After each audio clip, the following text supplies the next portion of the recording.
Bonjour à tous. Alors, est-ce qu'on m'entend bien? Hélène, Laura, vous m'entendez? Oui, très bien. On t'entend. Ok, parfait. Ok, alors on va commencer. Déjà, merci à tous d'être là pour notre premier webinaire Parcoursup Nomade Éducation qui va durer 1 heure. Alors, pour partager ce moment avec vous, nous avons Hélène Rose, notre directrice pédagogique et éditoriale de Nomade Éducation, Laura Guettas, en charge des contenus parents et donc l'allié des parents, et moi-même, directrice marketing et communication chez Nomade. En 2 mots, Nomade Éducation, c'est l'application numéro 1 de réussite scolaire et d'orientation. Nous avons déjà accompagné plus de 10 millions d'élèves et de familles, de la primaire, du collège, du lycée et de l'enseignement supérieur. Et sur Parcoursup, nous proposons beaucoup de choses qui vont pouvoir vous aider au sein de Clémence, l'application. Oui, apparemment, on entend un écho. Je ne sais pas si c'est le cas pour tout le monde ou pas. Pour moi, c'est bon. Est-ce que vous pouvez alors, nous mettre un petit pouce en l'air si c'est bon pour tout le monde? Apparemment, c'est bon.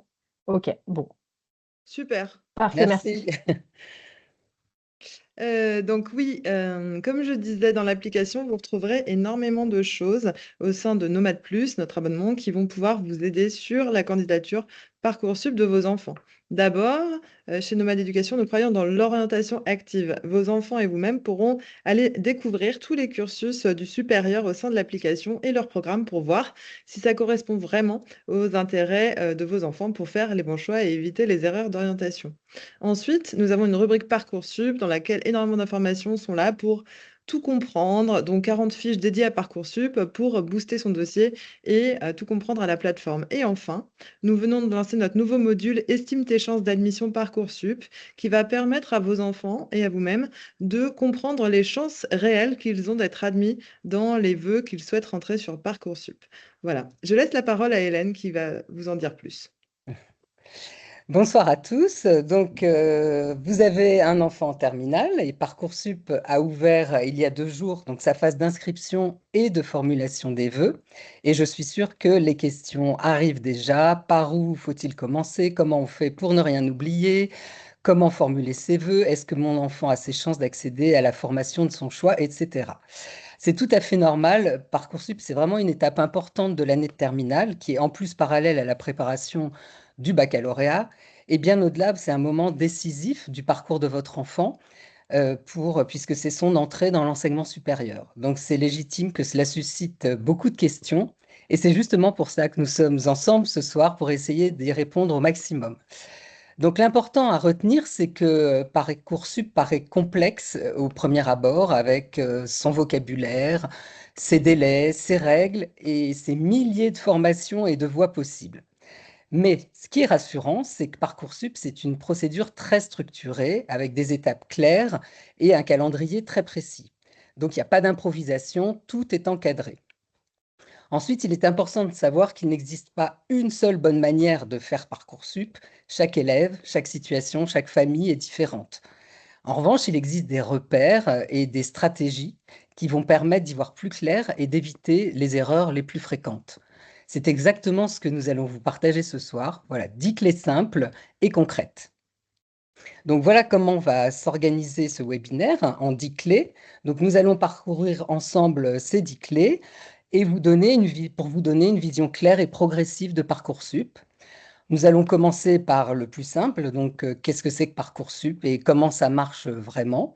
Puis on va rentrer dans des détails qui vous intéressent, le calendrier, les vœux, la stratégie à adopter, comment remplir et booster son dossier, et enfin comment gérer les réponses quand elles arrivent. À la fin, j'espère que vous aurez les repères concrets pour accompagner votre enfant avec le moins de stress possible. Bien sûr, n'hésitez pas à poser vos questions dans le chat tout au long de ce webinaire qui va durer environ 45 minutes. On a prévu un temps d'échange à peu près de 15 minutes à la fin pour prendre le temps, voilà, d'y répondre tranquillement. Alors, Parcoursup, qu'est-ce que c'est exactement? Donc, Parcoursup, depuis 2018, donc c'est l'année où ça a été lancé, c'est la procédure nationale d'accès à l'enseignement supérieur post-bac. Donc, elle s'adresse aux élèves de terminale, c'est le cas principal en fait, ça représente à peu près 2 tiers des candidats, mais elle s'adresse aussi aux étudiants qui souhaitent se réorienter. Le principe de base, c'est une seule plateforme, un seul dossier, un seul calendrier pour les formations post-bac reconnues par l'État. Ça veut dire quoi concrètement? Ça veut dire que votre enfant crée un dossier unique sur Parcoursup et que c'est le même dossier qui est utilisé pour toutes les candidatures dans toutes les formations qu'il demande. Donc ces formations, elles sont très nombreuses. Il y en a 25 000 qui sont proposées. Donc 14 000 sous statut étudiant, c'est-à-dire c'est le statut classique avec des cours à temps plein, et 11 000 en apprentissage, c'est-à-dire que c'est un statut où l'étudiant alterne entre l'école ou l'établissement et l'entreprise avec un contrat rémunéré et voilà. Donc ces 25 000 formations recouvrent vraiment toutes les filières, hein, les licences, les BTS, les BUT, les prépas, les écoles, les études d'art, les formations du secteur social, les écoles vétérinaires. Et point important pour vous rassurer, Parcoursup, c'est une procédure qui est progressive. Elle va courir sur plusieurs mois. Elle est très encadrée et pilotée du début à la fin. Voilà, pour un peu poser les choses. Alors, maintenant, point important, qu'est-ce que fait Parcoursup et qu'est-ce qu'il ne fait pas? Alors, ce que Parcoursup ne fait pas, Parcoursup ne décide pas du projet de votre enfant. C'est votre enfant qui va choisir où il va postuler parmi les 25 000 possibilités offertes, ce qui, il faut le reconnaître, peut être assez vertigineux, hein, mais est la source d'angoisse, tant il y a d'offres, enfin, tant l'offre est immense. Deuxième point, Parcoursup n'oriente pas. Ce n'est pas la plateforme qui va dire à votre enfant, tu devrais aller dans cette formation parce que ton profil correspond bien. C'est vraiment votre enfant qui choisit. Parcoursup ne sélectionne pas. Ce n'est pas Parcoursup qui trie les candidats. Ce n'est pas lui qui va dire, c'est pas un robot qui décrète oui, tu entres, non, tu n'entres pas.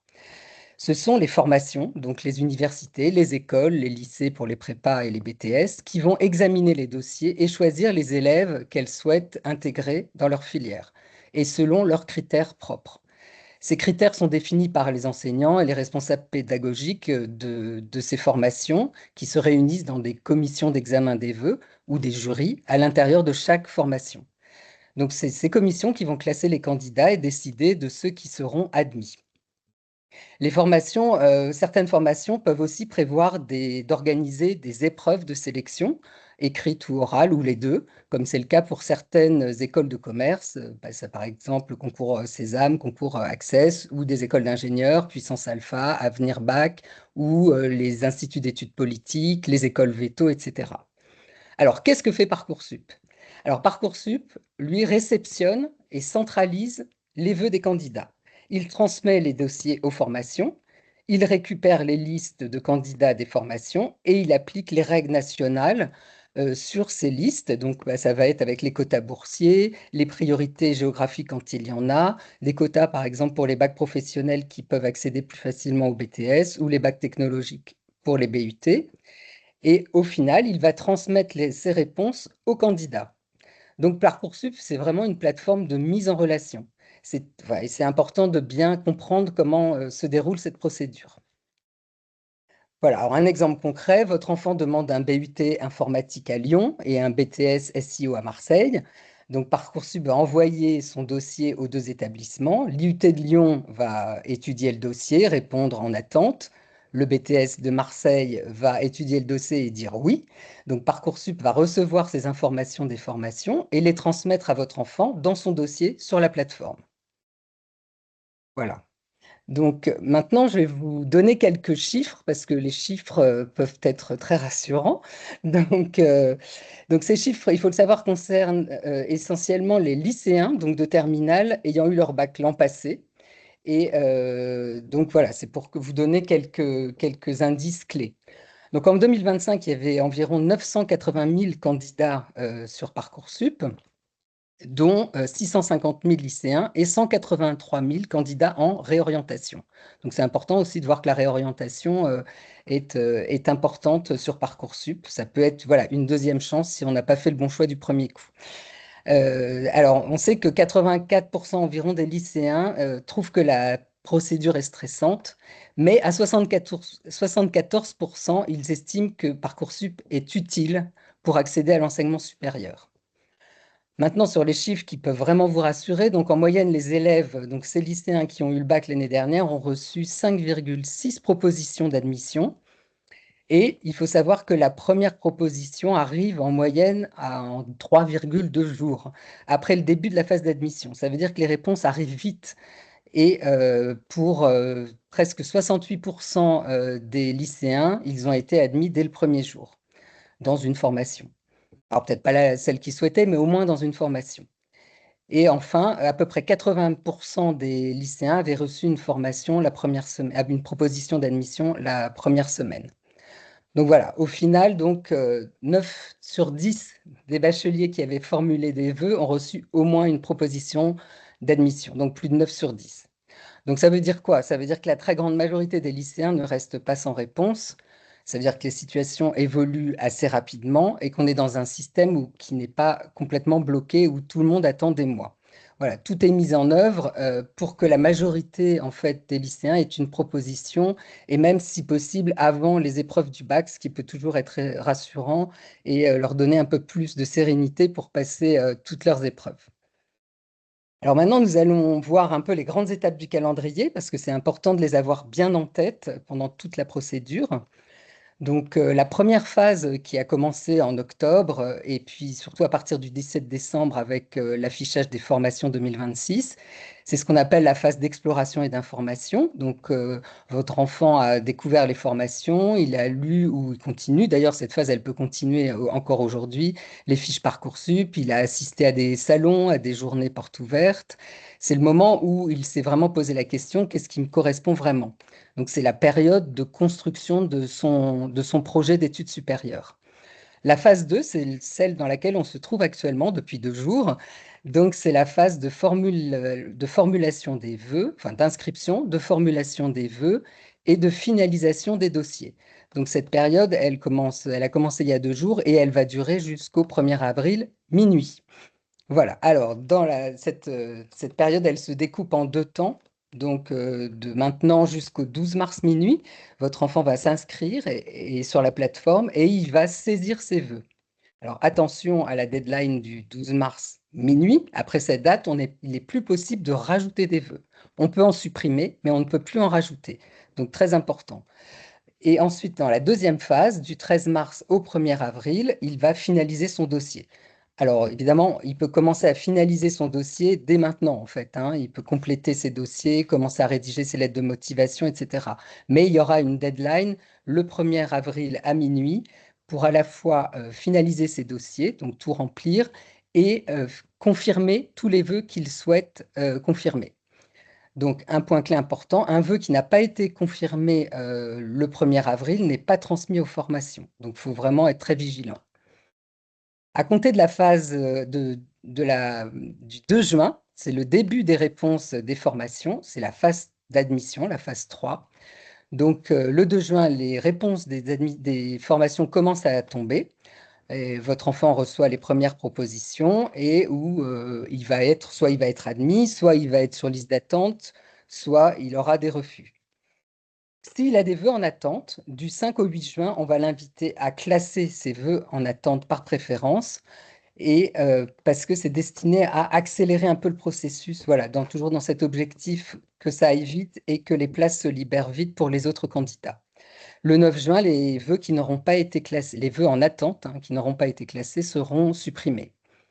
Du 12 au 19 juin, c'est la suspension des délais parce que ce sont les épreuves écrites du baccalauréat. Donc, ça permet aux élèves de se concentrer vraiment sur leurs épreuves du bac. Résultat du bac le 7 juillet. Et donc, à partir de là, on peut accepter définitivement et s'inscrire surtout auprès des formations dans celles qu'on a sélectionnées. Et puis le 11 juillet, c'est ce qu'on appelle la fin de la phase principale. Il faut noter qu'à partir du 11 juin, pour les élèves qui n'ont pas eu les vœux qu'ils souhaitent, qui ont eu que des refus, commence la phase complémentaire. Cette phase qui commence le 11 juin va durer jusqu'au 10 septembre et elle va permettre aux élèves de reformuler des nouveaux vœux dans les formations qui ont encore des places disponibles. Alors vraiment un conseil, c'est de noter ces dates quelque part dans votre agenda personnel ou de faire un tableur Excel parce qu'il y a beaucoup d'informations en fait sur cette partie de l'année, à la fois les échéances du calendrier Parcoursup, toutes les dates de concours, les épreuves écrites, etc., si votre enfant compte passer des concours, mais c'est aussi s'il passe des tests d'anglais pour certaines filières, le passage du test d'anglais. Voilà, ça fait beaucoup d'informations et c'est bien de les avoir mises à plat pour pouvoir avancer sereinement. Et d'ailleurs, j'en profite pour ajouter que vous retrouvez toutes ces infos, justement, notamment du calendrier, mais pas seulement, de façon très détaillée dans les 40 fiches Parcoursup sur Nomade Éducation. Merci Clémence. Alors, quelles sont les formations disponibles sur Parcoursup? Alors, il y a un très large éventail de formations, on l'a vu tout à l'heure. Alors, comment on peut les distinguer? Donc, il y a déjà par type de sélection. Il y a des formations non sélectives, principalement des licences universitaires. Donc, elles accueillent tous les candidats dans la limite des places disponibles. Il n'y a pas de réponse négative, en fait. Par contre, il faut noter que certaines peuvent être très demandées, hein, des PASS, des licences de droit, de psycho, de STAPS, ce qui fait qu'on n'est pas sûr de les obtenir, surtout quand c'est dans des zones en tension, ce qu'on appelle dans des licences en tension, c'est-à-dire qu'il y a des licences qui sont très demandées. Je donne juste un exemple, la licence de droit Assas, par exemple, il y a près de 20 000 candidats pour 700 places. Voilà, donc c'est vrai que celles-là, on n'est pas du tout sûr, même si elles sont dites non sélectives, on n'est pas sûr de les avoir. Donc, on n'est pas sûr de les obtenir et on peut être situé très, très, très, très loin sur les listes d'attente. Donc, on saura tout de suite, en fonction de sa position et du dernier admis l'année passée, si on a de ses chances d'y accéder ou pas. À côté de ces formations non sélectives, il y a les formations dites sélectives. Donc, c'est les BTS, les BUT, les prépas, les écoles de commerce, bref, en gros, toutes les autres, hein, approximativement. Mais c'est aussi à l'université les doubles licences, parce que dès lors qu'on postule pour une double licence, on passe en mode sélectif. Dans ces cas-là, un jury examine et classe les dossiers en fonction de ces critères. Alors, une autre distinction, c'est les formations qui sont sous statut étudiant. Dans Parcoursup, elles sont appelées hors apprentissage. Donc ça, c'est les formations classiques de l'enseignement supérieur. Donc l'étudiant suit ses cours à temps plein dans l'établissement. Et à côté, il y a les formations en apprentissage. Donc, l'étudiant alterne entre école et entreprise avec un contrat d'apprentissage. Donc, là, le rythme est complètement différent. Une autre distinction, c'est les formations publiques et les formations privées. Donc, formation publique, ça va être les universités, les IUT publiques, les IAE, les instituts d'administration des entreprises, les lycées publics, les écoles nationales. En général, avec des frais de scolarité assez bas. Et on a les formations privées reconnues par l'État sur Parcoursup. Donc là, ce sont les écoles de commerce, d'ingénieurs, les instituts de formation privée, les écoles spécialisées, certaines écoles spécialisées, les lycées privés qui peuvent avoir également des prépas et des BTS. Là, les frais de scolarité sont plus élevés et peuvent osciller entre 2 000 euros et 15 ou 16 000 euros environ. Alors, deux points importants à signaler. Chaque formation est accompagnée d'une fiche détaillée sur la plateforme qui regroupe vraiment un très très grand nombre d'informations à lire et à potasser. Donc, ça va être les contenus de la formation, les attendus, les critères d'examen des dossiers, les taux d'accès, parfois un simulateur pour se positionner, les débouchés ultérieurs, tous les contacts utiles, donc aussi avec les élèves ambassadeurs par exemple, la date des journées portes ouvertes, des journées d'immersion, etc. Et enfin, deuxième point à signaler, même si Parcoursup regroupe la très grande majorité des formations post-bac, toutes les formations n'y figurent pas, ou du moins ne permettent pas une inscription via la plateforme. Par exemple, ça va être les conservatoires de musique et les conservatoires nationaux de musique et de danse, ça va être les établissements qui sont situés à l'étranger, ça va être certaines écoles privées en journalisme, design, animation, et certains cursus très particuliers. Donc, pour ces formations-là, hors Parcoursup, il faut suivre le calendrier de l'établissement directement en parallèle de Parcoursup. Et juste, même si votre enfant a envisagé un parcours entièrement hors Parcoursup, c'est toujours judicieux de s'inscrire sur la plateforme parce que on peut changer d'avis aussi pendant les mois qui viennent, il peut y avoir des imprévus, donc c'est toujours plus prudent. Alors maintenant, nous allons regarder les 10 formations pour juste vous donner une idée, les plus demandées l'année dernière dans les vœux des élèves. Donc pareil, ce sont les vœux des élèves de terminale. Alors en tête, c'est PASS avec 850 000 vœux émis par les élèves. Alors PASS, c'est quoi? C'est le parcours d'accès spécifique santé. C'est la voie donc pour les études de médecine, de maïeutique, d'odontologie, de pharmacie, de kinésithérapie. Donc ensuite viennent les formations d'ingénieurs, puis le diplôme d'état d'infirmier, la licence de droit, etc. Alors qu'est-ce qu'on peut tirer de ces chiffres? Alors, ce n'est pas du tout le classement des meilleures formations, c'est le reflet des choix des candidats à un instant T. Alors, pour ces filières, c'est vrai qu'on peut se dire qu'il y aura plus de sélection parce que c'est très demandé, qu'il faut avoir un dossier solide et qu'il ne faut surtout pas mettre tous ses œufs dans le même panier.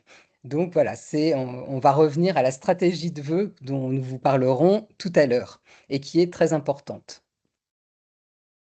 Alors, avant d'aborder la stratégie de vœux, on va faire un petit tour sur les règles essentielles qui concernent les vœux.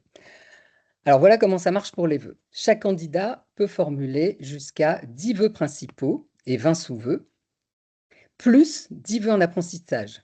Donc ça fait potentiellement au total 30 vœux, donc ce qui est une très vaste palette qui va permettre vraiment de demander beaucoup de formations différentes et d'émettre beaucoup de vœux et donc de maximiser ses chances d'obtenir une formation.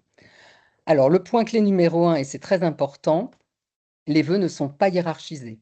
Ça veut dire qu'il n'y a pas besoin de classer ses vœux. Tous sont à égalité du point de vue de Parcoursup, et ça, c'est très important.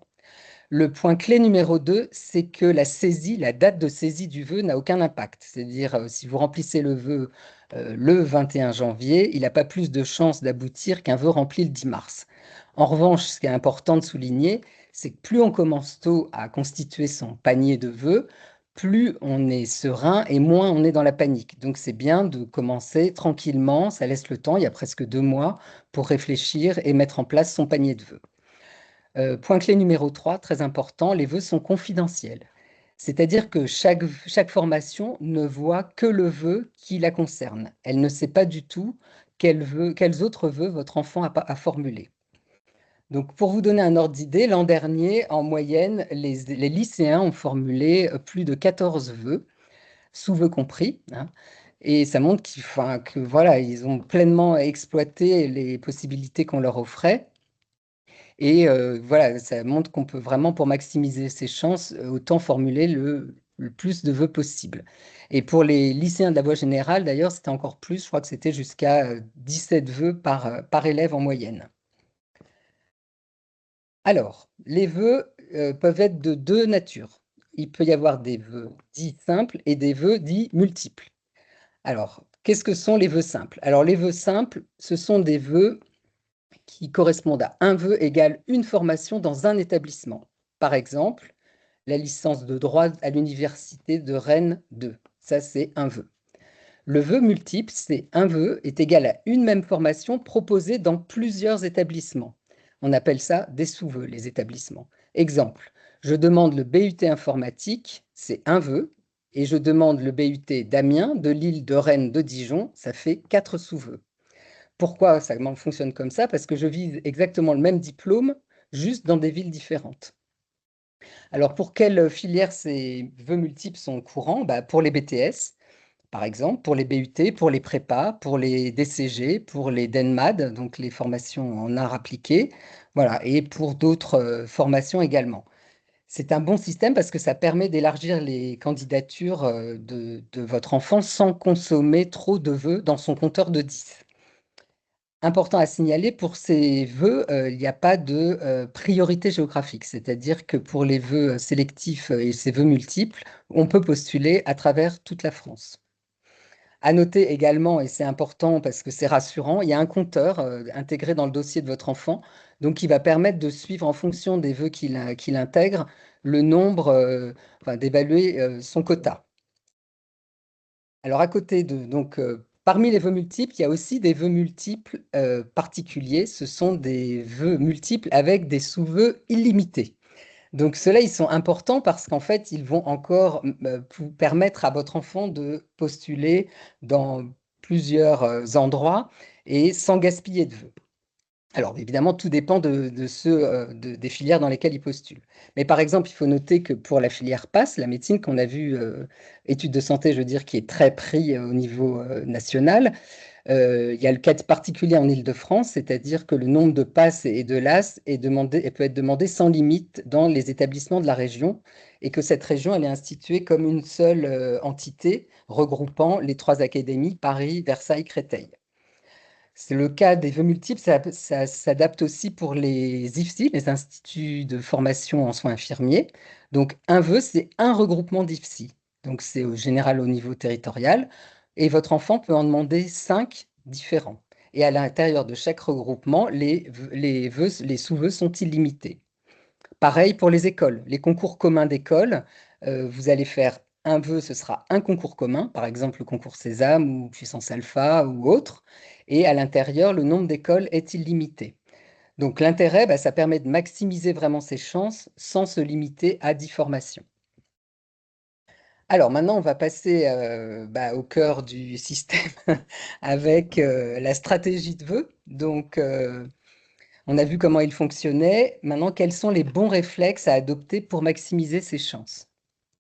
Alors d'abord, quelques erreurs fréquentes à éviter. Donc éviter de ne formuler que trop peu de vœux ou que des vœux sélectifs. Exemple, si je fais un seul vœu ou très peu de vœux, je ne formule qu'un vœu pour le BTS MCO du lycée X de Bordeaux. Si je n'ai pas ce vœu, voilà, j'ai rien du tout. Erreur 2, que des vœux sélectifs. Je mets que des prépas MPSI ou des écoles d'ingénieurs ou des doubles licences maths physique. Le risque, c'est que si je ne suis admis, le risque, c'est d'être admis dans aucune des formations. Il n'y a pas là de plan réaliste, pas de plan B. Le deuxième piège à éviter, c'est de s'auto-censurer. Comme on a beaucoup de vœux, on peut aussi enfin, voilà, se dire, j'ai peut-être pas, enfin, faut pas se dire, j'ai pas assez de bonnes notes, je n'ose pas demander ça. Si son dossier est équilibré, si on estime qu'il peut y avoir vraiment des chances d'être admis, il faut pas hésiter à demander des formations ambitieuses. Et c'est vraiment, voilà, on essaye et puis on met pas tous ses œufs, tous ses vœux dans ce panier-là, mais on peut essayer. Troisième point, c'est tenir compte de la priorité géographique pour, par exemple, les licences en tension. Certaines licences sont très en tension et donc appliquent une priorité géographique. Ça veut dire quoi? Ça veut dire que si vous n'êtes pas dans l'académie, vous n'êtes pas prioritaire. Donc, vos vœux pourront être voilà, passés après ceux qui ont postulé depuis l'académie. Donc ça, c'est très important. Alors, les licences en tension, c'est principalement celles qu'on a citées tout à l'heure, droit, psycho, STAPS, PASS. Donc voilà, il faut être vigilant sur ces points-là quand on formule ses vœux. Et cette indication, elle est bien précisée dans les fiches de formation, dans les fiches d'identité des formations. Il y a toujours un pourcentage indiqué. Donc, par exemple, si c'est un élève qui habite à Paris et qui va postuler dans une licence de droit à Paris, il va être prioritaire. En revanche, s'il va postuler dans une licence de droit à Bordeaux, il ne le sera plus. Voilà, il arrivera après les autres. Donc, à bien vérifier ce pourcentage des candidats hors académie acceptés. Mais sachez que cette donnée n'est valable que sur les licences en tension. Donc, ce n'est pas le cas du tout de toutes les licences et ce n'est pas le cas de toutes les universités, bien sûr. Quatrième erreur à éviter, c'est d'attendre le dernier moment. Voilà, comme on le disait tout à l'heure, si on attend le dernier moment, on risque de paniquer et de prendre les mauvaises décisions. Donc le mieux, c'est de commencer le plus tôt possible et de prendre son temps, le temps de la réflexion. Alors la bonne approche globale pour ces vœux, c'est de panacher et de diversifier ses vœux et de combiner 3 catégories de vœux, donc les vœux qu'on va dire d'ambition, les vœux de raison et les vœux de précaution. Alors, par exemple, pour les vœux d'ambition, on va choisir en fonction de ce qu'on a vraiment, en se disant, tiens, je vais viser haut cette fois, je vais demander telle prépa ou telle école, tout en sachant que je ne l'aurai peut-être pas. Donc là, il va falloir aussi jongler avec la nature des formations, sélectives, non sélectives, et puis surtout, pour faire ce panier avec ces 3 composantes, ambition, raison, précaution, on va jouer avec les taux d'accès, donc en allant étudier les taux d'accès pour bien définir chaque catégorie de vœux. Alors, par exemple, pour les vœux d'ambition, ça va être des prépas prestigieux, ça va être des écoles très réputées, des passes très sélectives, des doubles licences, ou si on cherche un BTS ou un BUT, des BUT très demandés ou des BTS très demandés. On n'est pas assuré de les avoir, mais avec un bon dossier, ça peut fonctionner. Voilà, c'est des formations plus risquées. Ensuite, le cœur du panier, c'est les vœux de raison, c'est-à-dire c'est eux qui doivent constituer le gros du panier. C'est l'essentiel, c'est vraiment les vœux pour lesquels on attend un oui au bout. Donc, les caractéristiques, c'est des formations sélectives ou pas, mais qui sont réalistes et accessibles. Donc, toujours pareil, on pilote avec le taux d'accès et la sélectivité. C'est des formations qui vont être en adéquation avec le dossier de votre enfant. Donc, voilà, c'est là qu'on attend vraiment des réponses positives. Et enfin, troisième catégorie, c'est les vœux de précaution. C'est-à-dire qu'on se dit, c'est des vœux avec des formations avec des taux d'accès confortables, où on a toutes les chances, voilà, de s'assurer un oui, et ou des filières non sélectives et non en tension. Voilà, donc pareil, on regarde bien le taux d'accès et on se dit, celle-là, je peux la mettre dans mon panier parce que je suis presque sûr de l'avoir. Donc, pour résumer, on se dit 10 vœux, 2-3 ambitions, 4-5 raisons, 2-3 précautions. Voilà, et là, ça permet d'avoir un panier un peu stratégique et surtout rassurant. Enfin, un autre point pour cette stratégie de vœux, c'est d'utiliser tous les vœux disponibles. Chaque vœu, c'est une chance supplémentaire d'obtenir la formation. Et ne pas les utiliser, c'est se priver d'opportunités. Donc en moyenne, comme on le disait tout à l'heure, donc 14,3 vœux, y compris sous-vœux par élève. Voilà, il faut vraiment optimiser son panier. Pour vous aider à les diversifier, il y a plusieurs solutions. Et n'hésitez pas à activer l'onglet Formation similaire qui peut vous donner des pistes dans Parcoursup de formations qui sont, par exemple, vous demandez une licence de droit, vous allez avoir un petit onglet qui s'ouvre et on va vous proposer des formations qui ressemblent ou qui sont comparables à la licence de droit. Ça aide vraiment à constituer, à diversifier ses vœux. Enfin, dernier point pour constituer ce panier, c'est s'appuyer sur les données. Donc, bien lire les critères de chaque formation. Comment la formation évalue les dossiers? Quels sont ces critères? Par exemple, une licence va dire, moi, pour ma licence, c'est 70% sur les résultats scolaires, 12% sur les méthodes de travail, 6% pour le savoir-être, 12% pour la motivation. Voilà, il faut savoir, l'utilité, c'est de permettre de savoir si le dossier de votre enfant a ses chances. Ensuite, il faut vérifier les taux d'accès de la formation. Donc, Parcoursup affiche le taux d'accès réel en façade pour chaque filière. Exemple, vous allez avoir une passe, vous allez voir tout de suite que c'est 16% le taux d'accès, donc très sélectif, par rapport à une LAS dans une autre ville où ça va être 60%. Donc très important d'étudier bien ces taux d'accès qui vont vous aider à placer votre formation dans la bonne catégorie de vos vœux. Est-ce que c'est de l'ambition? Est-ce que c'est de la raison? Est-ce que c'est de la précaution? Et puis, il faut analyser le profil des admis et ne pas hésiter à utiliser le simulateur, donc avec toutes les données disponibles sur la fiche de la formation. Et puis, je te laisse la parole, Clémence, puisqu'on a développé nous aussi un outil formidable. Tout à fait, oui. Donc, dans l'application Nomade Éducation, on vient de lancer le module Estime tes chances d'admission, qui vont permettre aux élèves de mesurer leurs chances d'admission à telle ou telle formation dans Parcoursup, justement, en saisissant leur moyenne générale. Et ensuite, ils vont avoir justement le taux d'admission potentiel. Voilà. Donc, Hélène, je te laisse peut-être en dire un petit peu plus. Oui, voilà, ça va permettre d'afficher tous les critères, mais de manière très intuitive, en fait. Voilà, on saisit ces informations et on va avoir tout de suite, va s'afficher le taux d'accès global, les moyennes des élèves qui sont rentrés l'année dernière. Donc, avec sa propre moyenne, on va pouvoir comparer et voir où on se situe. Et puis, en dernier point, on a tous les critères des formations, tout ce qui leur paraît essentiel ou secondaire. Voilà donc pour toute cette partie stratégie de vœux qui est essentielle dans Parcoursup. Ensuite, nous allons voir un peu le dossier Parcoursup. Donc, qu'est-ce qui est transmis par, par les établissements et qu'est-ce que votre enfant va avoir à remplir? Alors, il y a plusieurs éléments dans le dossier de votre enfant. Donc, ce que le lycée envoie automatiquement, ça va être les bulletins de première, hein, les 3 trimestres, puis le bulletin de terminale, les 2 premiers trimestres, ou le premier semestre, si ça fonctionne en semestre. Les notes du bac de français, pour la voie générale et la voie technologique, très importantes parce que les notes du bac de français, finalement, ce sont les seules évaluations nationales. Voilà, c'est la note, une note nationale.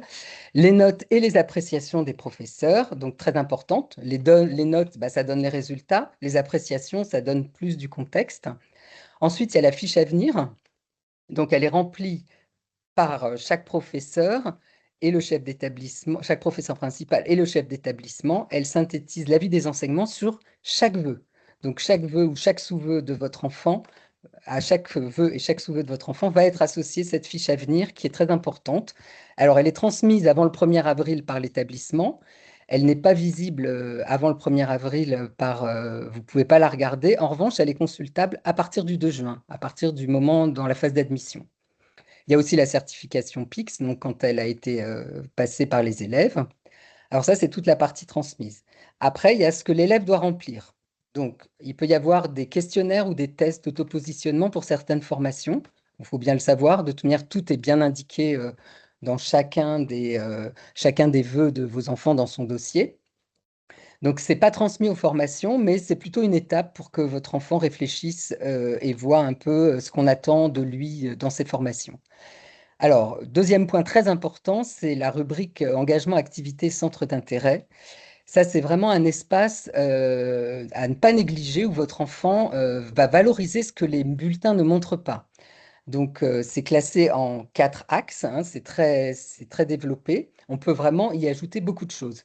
Alors, il va y avoir ses expériences d'encadrement ou d'animation. Bah, par exemple, s'il est titulaire du BAFA, s'il encadre des enfants dans un centre de loisirs, s'il fait de l'aide aux devoirs, son engagement citoyen, s'il fait un service civique, s'il a fait du bénévolat, des formations, s'il a une formation au premier secours, s'il est éco-délégué, s'il a été éco-délégué. Son expérience professionnelle, bon, bah, ça peut être tous les jobs d'été, ça peut être les babysitting que l'on fait tout au long de l'année, les stages de troisième, de seconde ou d'autres qu'on a pu faire pendant sa scolarité. Mais aussi, ça peut être les démarches qu'on a faites pour son orientation, les salons, les JPO, les entretiens d'orientation qu'on a pu avoir avec des professionnels. Et enfin, l'ouverture au monde. Donc, bah, ça peut être toutes les pratiques sportives en club ou à l'AS du lycée, les pratiques d'un instrument, le chant, le théâtre, la danse, bref, tout ce qui passionne votre enfant en fait, les lectures, les écoutes de podcasts, les voyages, et tout ce qui montre en fait sa curiosité, son énergie, sa responsabilité, et tout ça en lien aussi avec les formations et les voies qu'il demande, parce que c'est très important de toujours faire résonner l'un par rapport à l'autre. Donc c'est un vrai levier pour se démarquer à bulletin égal, par exemple, ou même pour compenser pardon, un dossier un peu moins solide. C'est important dans ces cas-là de vraiment bien remplir cette partie-là. Alors il y a une autre rubrique importante, c'est les éléments liés à ma scolarité, qui va permettre, c'est facultatif aussi, mais ça va permettre de signaler quelque chose qui pourrait expliquer le parcours de votre enfant, problème de santé, une année à l'étranger, des difficultés familiales, par exemple.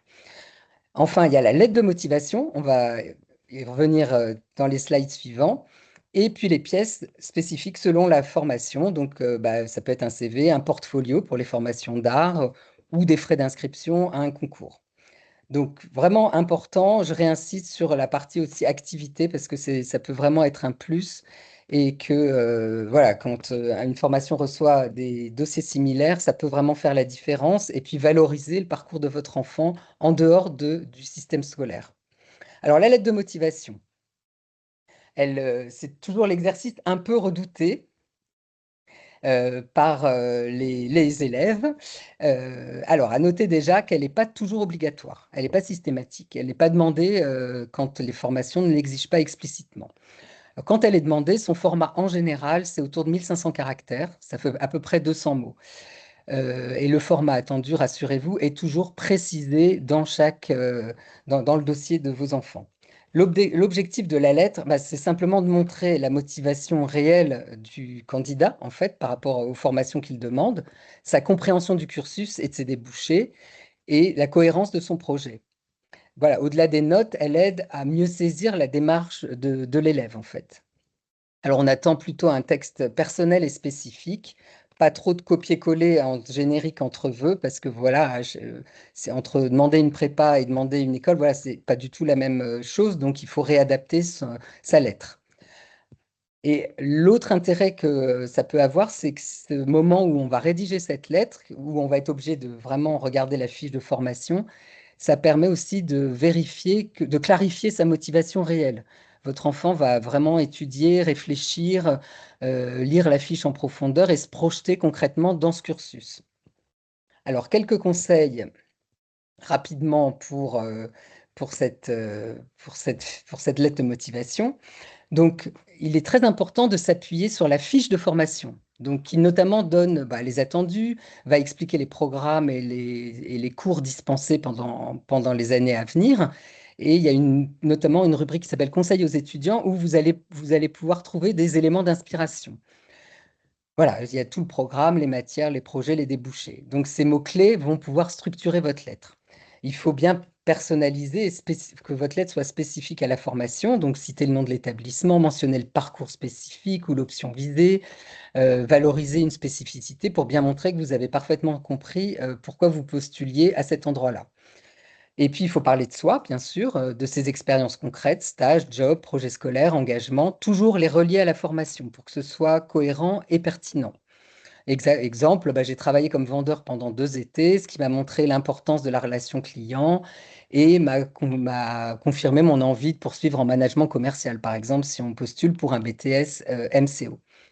Montrer son engagement réel, voilà, dire qu'on a participé à des journées portes ouvertes, par exemple, ou à un salon. Voilà, ça montre une démarche active.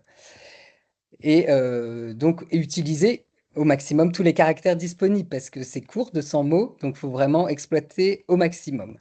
Voilà, là, on vous a mis un plan qui peut fonctionner et que vous pouvez adapter pour chacune des lettres que vous allez rédiger. Bien relire, ça c'est important. Faire relire, que votre enfant fasse relire même à son prof principal, à vous, à des amis. Et ça permet d'enlever les dernières coquilles. Et un point aussi pour vous rassurer, la première lettre, c'est la plus difficile à rédiger. Après, les autres sont beaucoup plus faciles à faire. C'est vraiment quand on se jette dans l'arène qu'on a le plus de difficultés, mais après, ça passe beaucoup plus vite. Donc, pour voir, autrement, un conseil, c'est aussi sur un fichier texte, de garder toutes vos lettres et de télécharger ensuite celles que vous aurez intégrées dans Parcoursup, parce que ça vous permet, si vous avez d'autres enfants plus tard, de conserver ces modèles. Ça vous permet de réajuster aussi les contenus facilement. Alors, on va accélérer un peu pour ne pas empiéter sur la période des questions. Donc, les coulisses de Parcoursup. Donc là, c'est le 1er avril, pardon, minuit, tout est bouclé. Le dossier devient figé. On ne peut plus rien modifier. Il est transmis donc aux formations. Donc, ces formations vont recevoir tous les dossiers et elles vont commencer à évaluer chaque dossier, classer les candidats en fonction de leurs critères et prendre les décisions pour chacun d'eux. Donc, en parallèle, bien sûr, à l'organisation de concours qu'on a mentionné tout à l'heure. Donc ensuite, une fois que les décisions seront prises, elles seront réadressées à la plateforme Parcoursup qui va y appliquer donc les quotas et les règles nationales, donc les quotas de boursiers, les quotas de bac pro en BTS, bac techno en BUT, les priorités géographiques éventuellement. Donc, un point important à signaler, un rapport public est publié donc après la campagne de candidature sur chaque formation. Là, vous allez pouvoir trouver celle de l'année dernière pour la campagne 2025. Et ça peut être intéressant de les consulter pour voir comment procèdent les formations dans leur sélection. Alors, on passe aux réponses. C'est le 2 juin, ça y est, c'est l'heure des réponses qui commencent à tomber. Votre enfant va pouvoir recevoir 4 types de réponses. Oui, donc votre enfant est admis, sous réserve d'obtenir le bac, bien sûr. Oui, si, il est admis, mais avec un accompagnement. Généralement, pour les licences, c'est généralement un processus qui est mis en place pour les licences non sélectives. Ça peut être un module de remédiation, ça peut être une licence qui s'étale en 4 ans au lieu de 3. Voilà, ce n'est pas du tout un refus, c'est une admission avec un soutien. Le troisième cas, c'est le vœu en attente. Donc, votre enfant est en liste d'attente. Sa position peut évoluer si d'autres candidats se retirent. Quatrième cas, refusé, donc pas de place, mais des solutions existent, rassurez-vous. Alors, les délais à respecter sont très importants, ça va vite. Donc, c'est bien aussi en amont d'avoir réfléchi à ce qu'on souhaite garder comme vœu, à se faire des scénarios et à décider en amont, avant ce 2 juin, ce qu'on va garder en priorité, ce qu'on ne va pas garder, ce qu'on pense prendre, et également à noter le site d'entraînement qui est proposé par Parcoursup. On vous a mis le lien et qui va vous permettre de vous essayer à cette phase d'admission qui peut être parfois un petit peu, voilà, un petit peu angoissante. Donc, très important, les délais à respecter. Donc, 2-3 jours quand vous recevez une réponse le 2 juin. Puis, souvent, après, ça s'accélère. Il n'y a plus que 2 jours pour se décider. Donc, après, dans ces vœux, bah, par exemple, il y a plusieurs cas. Si vous avez plusieurs oui et des vœux en attente, il va falloir ne conserver qu'un seul oui. Ça, c'est vraiment le principe. Vous avez plusieurs oui, un seul oui à garder et les autres, c'est des vœux en attente. On ne peut pas garder 2 réponses positives. Donc ça, c'est très important. Ensuite, sur liste d'attente, ben, bien gérer son positionnement. C'est-à-dire que vous êtes sur liste d'attente, et ben, vous allez voir votre position évoluer de jour en jour. Et dès que vous recevez un oui, hop, il va falloir décider si vous le prenez ou pas. Si vous en recevez 2, pareil, il va falloir n'en choisir qu'un seul. Scénario 3, bah, vous n'avez donc des vœux en attente, pareil. Donc, sous réserve qu'il y ait un oui qui arrive, à ce moment-là, il faudra gérer. Sinon, vous n'avez qu'à regarder l'évolution de vos listes d'attente. Scénario 4, vous n'avez que des refus. Bah, dans ces cas-là, il y a 2 solutions. C'est la phase complémentaire où vous allez repostuler à partir du 11 juin ou à partir du 1er juillet. Vous pourrez saisir la commission d'accès à l'enseignement qui va pouvoir vous aiguiller pour vous aider à repostuler ou étudier votre situation et vous accompagner. Donc, quelle que soit la situation, il existe toujours une étape suivante qui est prévue. Voilà, mais l'important, c'est de respecter les délais et de ne pas décider sous le coup de la panique. Donc, voilà, là, c'est toute la gestion donc des vœux en attente qu'on a déjà évoqués. Donc, voilà, alors pour conclure, Parcoursup, c'est une étape importante, mais ce n'est pas un coup près. La majorité des lycéens reçoivent plusieurs propositions. Les situations évoluent au fil des jours et des semaines, parfois jusqu'en septembre. Aujourd'hui, les réorientations, les passerelles, les reprises d'études, c'est normal et c'est possible. Les parcours d'études sont de plus en plus réversibles et une première orientation n'est pas figée, même si c'est toujours plus simple de viser juste du premier coup. Et c'est pour ça qu'on vous a donné un peu tous ces éléments, c'est pour, dans la mesure du possible, viser juste dès le premier coup. Notez également qu'il existe plusieurs voies possibles pour atteindre son objectif. Par exemple, bah, si on veut faire une grande école de commerce, on peut aussi passer par un BTS, un BUT ou une licence ou un IAE et en passant les concours en admission parallèle. Voilà, il existe toujours des solutions de rebond et même en dehors de Parcoursup si vraiment on n'a pas trouvé ou bien à l'étranger ou bien on peut aussi décider de faire une année de coupure.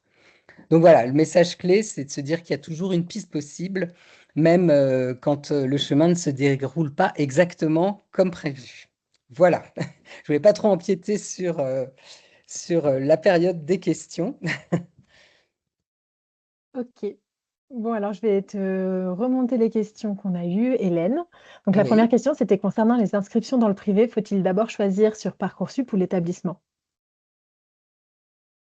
Alors, pour les deux, alors si c'est proposé dans les deux cas, c'est-à-dire que si la formation propose à la fois un accès sur Parcoursup et un accès de son côté, mais je ne suis pas sûre qu'on puisse faire les deux strictement parallèlement.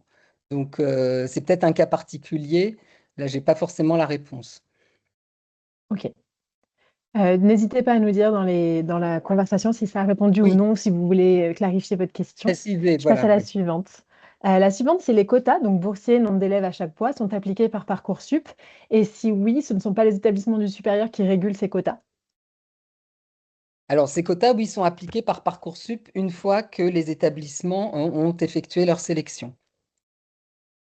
Ok. Donc appliqués par Parcoursup. Voilà. Ok. Une autre question, quand vous parlez de proposition, c'est un oui ou c'est une liste d'attente? Donc ça, je pense que tu y as déjà répondu. Ensuite, il y a une question qui est, peut-on modifier ses vœux avant le 1er avril? Alors, on peut supprimer ses vœux. C'est-à-dire modifier ses vœux, c'est-à-dire on ne peut plus en rajouter avant le 1er avril. En revanche, si on en a mis beaucoup en se disant, bon, je préfère assurer jusqu'au 12 mars, je mets le maximum de vœux et je fais le tri ensuite entre le 13 mars et le 1er avril, là, on peut en supprimer, mais on ne peut plus en rajouter. Donc ça, c'est vraiment important de l'avoir en tête. Très bien. Euh, Connaît-on sa position sur la liste d'attente? Oui. Alors, pour la Ok. liste d'attente, c'est très important. On a plusieurs informations qui sont données. On a sa position actuelle et on a les données de l'année précédente. Donc, on a la position du dernier admis l'année précédente et on a aussi le volume total de présence sur cette liste d'attente. Donc, on connaît sa position parmi l'ensemble des élèves à l'instant T et ça évolue chaque jour en fonction des désistements de certains candidats. Et puis, on a les chiffres de l'année précédente qui sont, voilà, qui peuvent vraiment donner une indication. Par exemple, je suis 160e sur la liste d'attente.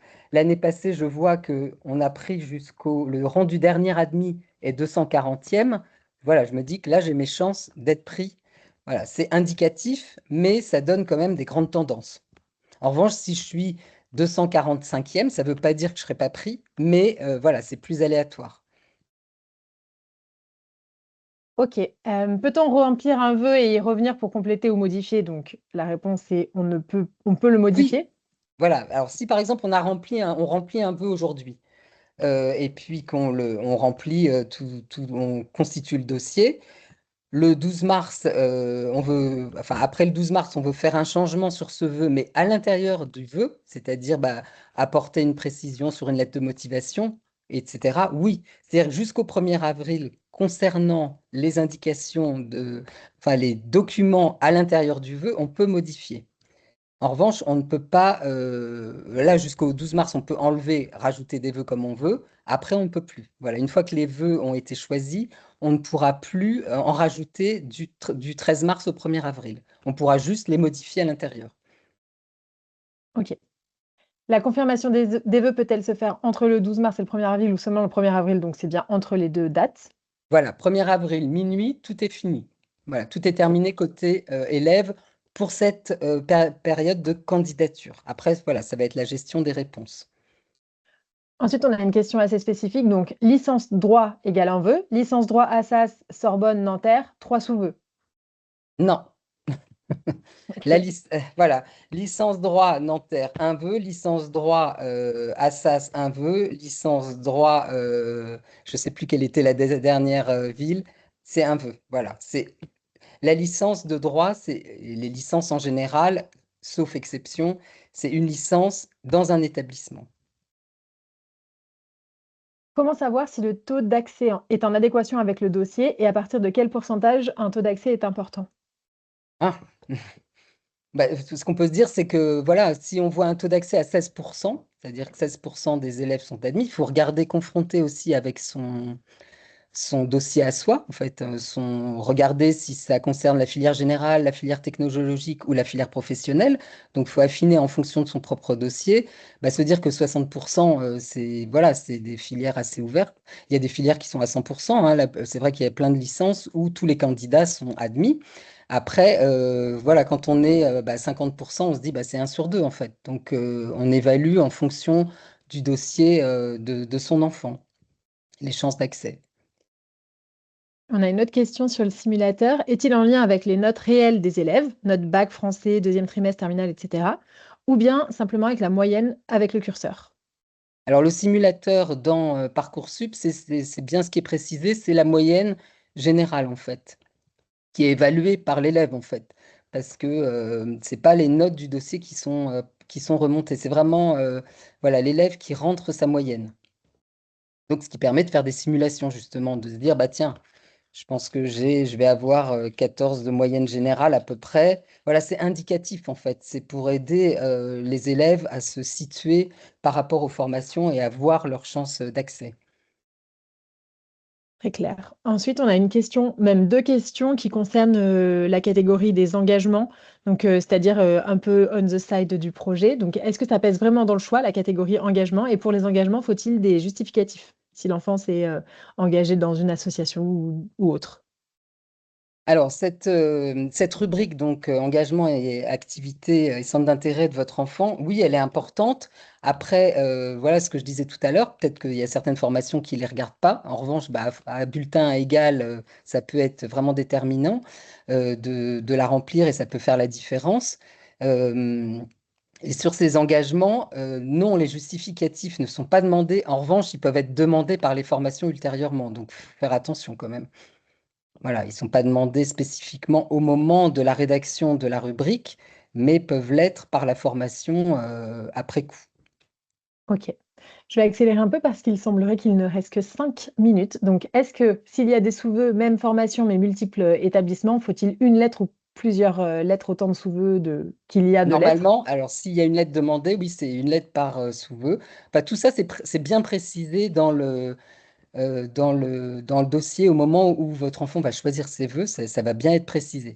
Donc c'est vrai aussi que quand on fait un gros panier de vœux, il faut bien regarder. Pareil, tableau Excel, c'est très important pour savoir chaque formation ce qui est demandé. C'est bien de se faire un petit tableau Excel en notant toutes les demandes. Est-ce qu'il y a lettre de motivation, pas lettre de motivation pour sous-vœu ou pas, parce que ça donne un peu le volume de travail qu'il y aura à faire. Mais là, c'est pareil, ça dépend. Normalement, oui, c'est une par sous-vœu également, mais ça dépend du type de formation.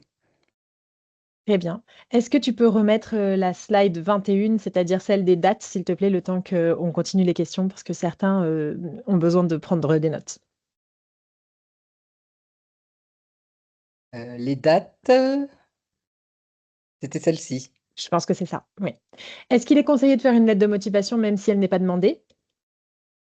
Elle n'est pas nécessaire, donc il n'y aura même pas, je pense, d'emplacement pour la téléverser. Donc c'est D'accord. vraiment, quand c'est demandé, il y a un espace dédié qui permet de la joindre.